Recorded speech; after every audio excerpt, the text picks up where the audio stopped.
Average क्या है वैसे एक अगर मिलियन अगर आपके व्यूज़ आते हैं पाकिस्तान में या इंडिया सब कॉन्टिनेंट में देखा जाता है, उर्दू का कंटेंट है, तो 1 मिलियन पे एक एवरेज क्या है? देखिए एवरेज मैं अपनी सब मतलब जो अच्छी नीच वाली वीडियोस है ना, उसके ऊपर यूँ समझ लें मेरा 1 लाख व्यूज़ पे $100 बनता है। पे भी इस चला जाता ऑफ द है। हेड मेरे पास नहीं है, लेकिन मेरी एक इस्लामिक वीडियो है हज़रत अली की, हाँ, उसने मिलियन व्यूज़ पे $100 बनाया है। तो फिर थोड़ा सा भी मैं आना चाहूँगा यूट्यूब के ऊपर।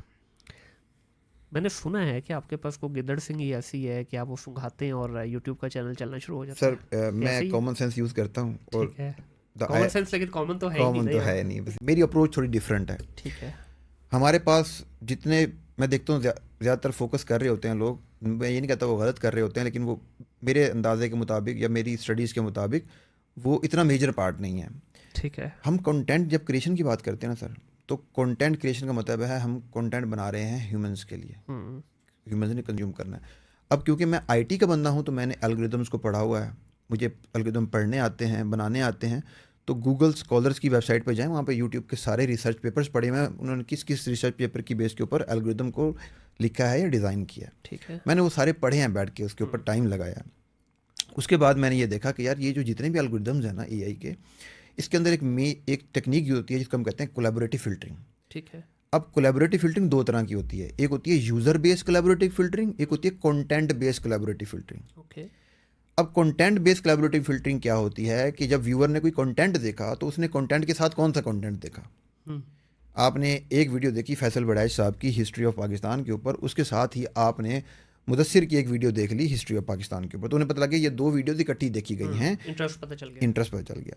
तो इससे करते हैं वो जो है ना क्लासिफिकेशन करते हैं कंटेंट की, इसके कहते हैं कंटेंट बेस्ड कोलैबोरेटिव फ़िल्टरिंग। ठीक है। दूसरी करते हैं यूज़र बेस्ड कोलैबोरेटिव फ़िल्टरिंग, कि जो यूज़र है जब उसने जो है ना कोई कंटेंट देखा तो किसी और यूज़र ने वही कंटेंट देखा, तो वो यूज़र्स का डेटा इकट्ठा करके साइड पे रखते हैं, फिर इनको आपस में मैप करते हैं।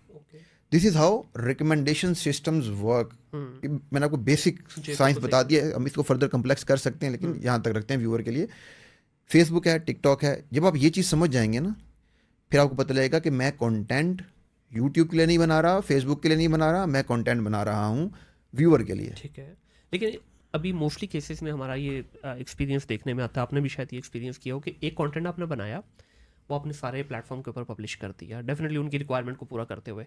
वही कंटेंट आपका फेसबुक पे चल रहा है, टिकटॉक पे चल रहा है, इंस्टा पे भी चल गया, यूट्यूब पे स्ट्रगल कर रहा है। और सम टाइम ये होता है कि ठीक है आपका यूट्यूब पे भी चल गया, बाकी जगहों पे स्ट्रगल कर रहा है। तो इसके पीछे क्या लॉजिक है कि आपने रिक्वायरमेंट भी सारी उसकी पूरी कर दी जो थी, उसके बावजूद भी एक प्लेटफॉर्म के ऊपर वो हिट नहीं हो रहा, दूसरे पे हो रहा है? देखिए यूट्यूब के ऊपर कंपटीशन बहुत ज़्यादा है, यूट्यूब का एल्गोरिदम बहुत ज़्यादा मैच्योर है, बहुत स्ट्रॉन्ग एल्गोरिदम है। ठीक है। यूट्यूब एक सर्च इंजन भी है, Facebook is not a search engine. True true. ठीक है, तो यूट्यूब के ऊपर कंटेंट को टाइम लग सकता है जो प्रोपोगेट होने में। फेसबुक क्या करता है, यूट्यूब के ऊपर आज अगर आपको 100 व्यूज़ आ रहे हैं ना, तो 6 महीने बाद भी 100 व्यूज़ आ रहे होंगे। ठीक है।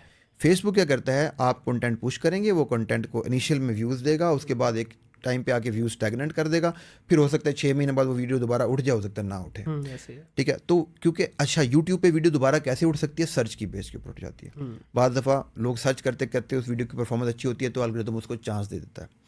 कुछ एक्सटर्नल फैक्टर होते हैं, उसकी वजह से वीडियो कहीं भी वायरल हो सकती है। अच्छा, हर प्लेटफॉर्म की ना टेक्निक थोड़ी डिफरेंट है। ठीक है। फेसबुक पे थंबनेल नहीं है, लेकिन वो ऑटो प्ले होता है, वो फ़ौरन से। यूट्यूब के ऊपर थंबनेल बहुत इंपॉर्टेंट है लॉन्ग वीडियो का। ठीक है। CTR इंपॉर्टेंट हो जाता है। ठीक है, यूट्यूब शॉर्ट्स के अंदर थंबनेल नहीं है, टिकटॉक के ऊपर थंबनेल नहीं है। ठीक है, तो वहाँ पे आपको व्यूअर को हुक करने की स्ट्रेटजी डिफरेंट करनी पड़ती है। अब हम कंटेंट जब रीपर्पस कर रहे होते हैं, या जैसे आपने कहा मल्टीपल प्लेटफॉर्म पे डाल रहे होते हैं, तो हम उस प्लेटफॉर्म की थोड़ी सी इन चीज़ों को नहीं देख रहे होते कि यार हम उसे उसके हिसाब से बना के डाल दें। फिर कुछ चीज़ें ह्यूमन साइकोलॉजी के हिसाब से होती हैं। मैं एक एडवाइस करता हूँ तो अपने स्टूडेंट्स को, यार कॉपी राइटिंग स्किल सीखो।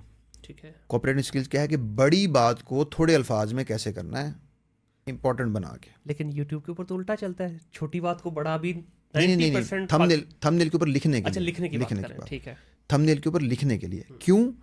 ह्यूमन साइकोलॉजी ये कहती है कि आप ग्राफिकल स्टोरीज को अच्छे से समझ सकते हैं, बजाय कि टेक्स्ट कहीं लिखा है, ये रोज पेटल लिखा हुआ है, आपको पढ़ना, गौर करके पढ़ना पड़ेगा। लेकिन अगर 2 बंदे खड़े हैं आपस में लड़ रहे हैं, तो आपको देख के फ़ौरन से अंदाज़ा हो जाएगा कि ये कोई फाइट की बात हो, या उन्होंने ग्लव्स पकड़े हैं तो ये कोई बॉक्सिंग की बात हो रही है। अगर लिखा होगा this is a boxing club तो आपको वो पढ़ना हाँ, पड़ेगा, बिल्कुल ऐसे ही। डिफ़िकल्ट। इसलिए हमें मूवीज़ जो हैं वो ज़्यादा याद रहती हैं बनिस्बत के किताबें पढ़ने की। किताबें पढ़ेंगे भूल जाएंगे, मूवीज़ आपको बचपन की भी याद होंगी। ऐसे ही है। तो थंबनेल की सर यही साइंस है। ठीक है। थंबनेल के ऊपर अगर आप ग्राफिकल स्टोरी अच्छी बनाते हैं तो ह्यूमन ब्रेन उसको जल्दी से प्रोसेस करेगा, व्यूअर जल्दी से समझेगा और जल्दी से हुक होगा। सही। अगर आप उसके ऊपर टेक्स्ट छोटा छोटा करके बहुत सारा लिख देते हैं तो वो टेक्स्ट पढ़ने बैठना क्लटर्ड पड़ेगा। हो जाएगा। हाँ।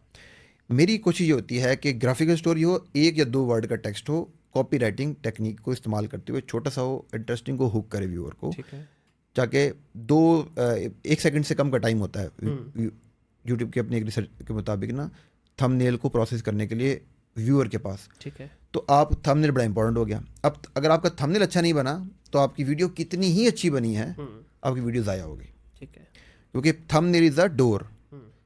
तो अब ये थंबनेल के ऊपर भी जो क्लिकबेट का इस्तेमाल किया जाता है, अंदर कुछ है नहीं, बाहरों मसालेदार चीज़ें लिख दी, ये आजकल कॉमन हो रही है। सर ये इसका बड़ा नुकसान है, ना सिर्फ ऑडियंस को, कंटेंट क्रिएटर को बहुत नुकसान है इसका। ठीक है। उसकी नुकसान की वजह ये है कि जब आपने ये क्लिक बेट लगाई, क्लिक बेट लगाने के बाद व्यूअर को अंदाज़ा हो गया कि यार ये तो वो बात नहीं मिल रही मुझे, तो आपकी वीडियो छोड़ के चला जाएगा सही। और आपकी वीडियो का वॉच टाइम भी गिर जाएगा। ये जब थाउजेंड ऑफ व्यूअर के ऊपर इंप्लीमेंट होगा तो आपकी वीडियो की रिकमेंडेशन रुक जाएगी। गुड क्लिक बेट करें, बैड क्लिक बेट ना करें इसके अंदर। ठीक है। तो हम ये, जैसे मैंने कहा, मेरी अप्रोच थोड़ी सी डिफरेंट है। तो अब हम ऑडियंस के लिए कंटेंट बना रहे हैं तो फिर ऑडियंस को एनालाइज करना ज़रूरी है कि यार मैं किस तरह की ऑडियंस के लिए कंटेंट बना रहा हूँ। फिर उसको रीपर्पस करते वक्त देखना है कि किस प्लेटफॉर्म के लिए कैसी। जैसे फेसबुक के ऊपर आपको हेडर लगाना पड़ता है, फुटर लगाना पड़ता है। शॉर्ट वीडियो है तो आपको बहुत जल्दी हुक करना है, पहले 5 सेकंड के अंदर अंदर व्यूअर को हुक करना है। ठीक है। अच्छा, इस तरह से कॉल टू एक्शन डिफरेंट हो सकते हैं हर टाइप के कंटेंट में। तो यूट्यूब के ऊपर थोड़ा टाइम लगता है, लेकिन यूट्यूब लंबी रेस का घोड़ा है। वो जब आपको रीच देना शुरू करेगा, जब आपकी टॉपिकल अथॉरिटी बन जाएगी, फिर आपको खुद अंदाजा नहीं होगा कि रीच कहाँ से क्या आ रही है। यूट्यूब को एक करियर बनाया जा सकता है? क्योंकि अभी इस वक्त जो सबसे ज़्यादा लोगों की परेशानी है, जितने भी कंटेंट क्रिएटर है ना, उनमें से ज़्यादातर यूट्यूब इसी वजह से छोड़ देते हैं कि किसी को 6 महीने हो गए, साल, इवन साल में भी लोगों को सक्सेस नहीं मिलती प्रॉपरली, तो वो छोड़ देते हो, कहते हैं यार ठीक है, बाकी प्लेटफॉर्म जब आपको क्विकली दे रहे हैं तो चलो उधर से ले लेते हैं। सर यूट्यूब का जो सक्सेस का मैं टाइम समझता हूँ, एक नया बंदा अगर आया तो उसको 3 साल कम से कम वेट करना चाहिए। ठीक है। साल is very short on the बिल्कुल सही यूट्यूब। है। यूट्यूब को ही करियर बनाया जा सकता है ओके। क्योंकि यूट्यूब पाकिस्तान के अंदर फुली मोनेटाइज्ड है। हाँ, ये तो है। बाकी जितने भी टूल्स हमारे हम यूज़ कर रहे हैं वो आप दुबई से करवाते हैं, कहीं से मोनेटाइज करवाते हैं। ठीक है, तो वो जुगाड़े लगा के हम कर रहे होते हैं। ये प्रॉपर मोनेटाइज पाकिस्तान के अंदर है, प्रॉपर सपोर्ट मिलती है। बिल्कुल सही। ठीक है, तो यूट्यूब को आप प्रॉपर कैरियर बना सकते हैं। एवरेज क्या है वैसे? एक अगर मिलियन अगर आपके व्यूज़ आते हैं पाकिस्तान में या इंडिया सब कॉन्टिनेंट में देखा जाता है, उर्दू का कंटेंट है, तो 1 मिलियन पे क्या एवरेज क्या है? वैसे तो ये डेफिनेटली बहुत सब्जेक्टिव चीज़ है क्योंकि निश टू निश भी वेरी करता है, वीडियो टू वीडियो भी है, लेकिन एक एवरेज क्या है? देखिए एवरेज मैं अपनी सब मतलब जो अच्छी नीच वाली वीडियोज़ है ना, उसके ऊपर यूँ समझ लें मेरा 1 लाख व्यूज़ पे $100 बनता है। 1 लाख व्यूज़ पे $100 तो ये मैं टॉप का बता रहा हूँ। तो 1000 हो गया तकरीबन। तो बहुत अच्छा है 1000, ये मतलब मैं टॉप का बता रहा टॉप हूँ। का है। टॉप का एवरेज बता क्या है वैसे? क्योंकि Average- मुझे जो पता है ना वो ये है कि 1 मिलियन के ऊपर आपको 250 से 300 बनता है पाकिस्तान में। यही वीडियो अगर आपकी मिडल ईस्ट वगैरह में देखी जाए तो तकरीबन 2000 पे चला जाता है। यही अगर आपकी यूरोप चली जाए तो 3000 पे चला जाता है। प्रीमियम कंटेंट जिसको हम कहते हैं, यूएस में 4-5 पे भी चला जाता ऑफ द हेड मेरे पास नहीं है, लेकिन मेरी एक इस्लामिक वीडियो है हज़रत अली की, है। हाँ, उसने मिलियन व्यूज़ पे $100 बनाया है। ठीक है। ठीक हो गया। तो अब मैंने आपको 2 एक्सट्रीम्स बता दिए। जो मेरी दूसरी वीडियो है वो है अमेरिकन वीज़ा कैसे अप्लाई करना, इट्स अ प्रीमियम कंटेंट। ठीक है। ठीक है, अमेरिकन वीज़ा के ऊपर एड्स बड़े अच्छे चलते हैं, ट्रैवल एड चलते हैं। ठीक है, तो वो उसने जो है वो आई थिंक 1 लाख पे कोई 100 के करीब 90 या 100 के करीब बनाए थे। ठीक है। ठीक है, उसकी ये स्पीड थी। तो आप इसके मिडिल में कट कर लें, कहीं यूँ समझ लें कि 1 लाख के ऊपर $30 से $40 जो है वो अगर आप ऑन एवरेज लेते हैं तो वो तो मतलब पूरा महीना भी अगर आप दुबा के भी मेहनत करते हैं तो स्टिल इतना नहीं हो सकता कि आप इसको एक फुल टाइम जॉब समझें। तो आपको आपके पीछे माइंड में जो प्रोसेस होना चाहिए वो यही है कि यार कहीं ना कहीं से मुझे स्पॉन्सरशिप चाहिए।